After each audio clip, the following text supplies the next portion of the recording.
Hello, everyone. We're back at JNation 2025, and with me is Holly Cummins. Hello. She is well known in the jazz space. She's a Java champion. And could you say some things about yourself, please? Sure. So I work for Red Hat. I'm part of the Quarkus team, so I help build Quarkus.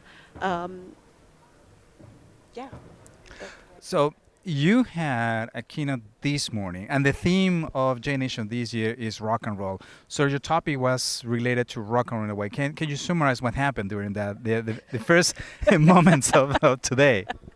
Yeah, I mean, JNation always goes 110% and turns it up to 11. And so summarizing is really, really hard. I think you kind of had to be there. But the conference opened with a heavy metal performance, which was amazing, and it was a Java-related heavy metal performance, which was even more amazing. And then I had the slightly difficult job of like stepping onto the stage after that and trying to bring people back to the world of code and everything. But I think they're not as different as we sometimes think, and so that was part of what I was sort of trying to cover in my talk. So the core message of your talk, if I understood correctly, I was sitting right there at the center, middle center of the session. So it's trying to be conscious about how we write code to be efficient, but not efficient just for efficiency's sake. The fact that in order to really go beyond and above, you also have to embrace that rock and roll attitude and become a rebel and go try something that is different outside the box. Yeah, so I had sort of I talked about machine efficiency and I talked about human efficiency, and with both of them, I think it's sort of easy to fall into this trap where you're doing things that don't really have value, and you're spending a lot of time on things that you shouldn't even be spending time on. And we need to step back and say, well, hey, wait a minute, what if we did something differently? So, for example, one of the things that I talked about is zombie servers. And often a lot of teams, they'll have these servers that a process moved on and the server's still there. And everybody kind of knows that the server's there, but it's so much bureaucracy to turn the server off that they kind of just go, oh, well, we'll just leave it. It doesn't do any harm. And actually, it does do harm. It, consumes resources that could be used for something else. So it's about just sort of being brave and saying, hey, let's make this better. And so we see that like in terms of the ops side, but then also in terms of the programming side.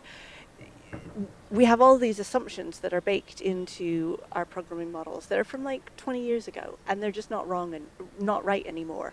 So like with Java, for example, there's all this reflection that's in every single framework. And why do we have it there? We don't need it anymore. We have CI/CD.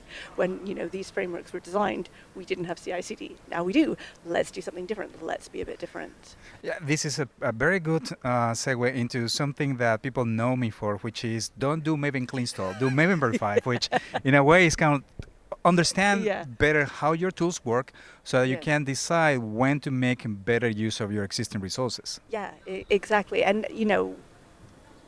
that's a really good example because we just kind of do it that way because it's how we've always done it. Yes. And actually, there's a more efficient way that gives you better results, and it means that you have more time to go do things like rock out.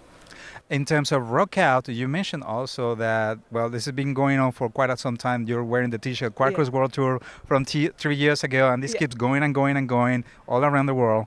And that you mentioned there is a little bit of that rock and roll attitude in how Quarkus itself works.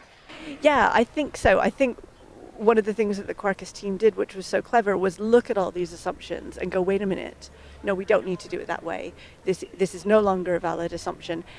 And wow, if we fix that assumption, look how amazing the benefits are. So like with Quarkus, like you get this, I sometimes talk about the double win, which is where you do something that's good and then you get another benefit as well. But with Quarkus, it's like a triple win or like a quadruple win.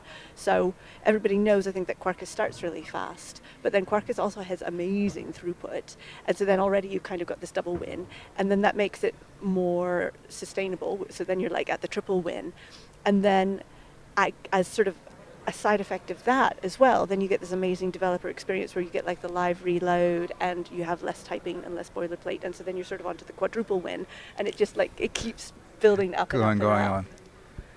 Oh, well, that's pretty good. I have done some work with Quarkus. I am not really building all applications all the time, but this is one of the things that I keep an eye on. How many things happen on the vigilance of the team, whether it's in the build space, whether it's the runtime space, because they're looking at these things, how they can review those assumptions and say, Yeah. well, perhaps what if we try something else? Yeah, yeah, exactly. It's about being brave, I think, and sort of saying like, hey, we've always done it this way, but look, look how awesome it is if we do something different. Right. Also, well, this year is a special year for Java. It's the 30-year anniversary of Java. Is there some story that you would like to share regarding your time doing Java, or specifically with 30 years? Oh, that's a good one. I mean, I just think it's such an amazing achievement, and the you can still take a Java program that was written in like 2008 or something and run it on a modern JVM and it will work.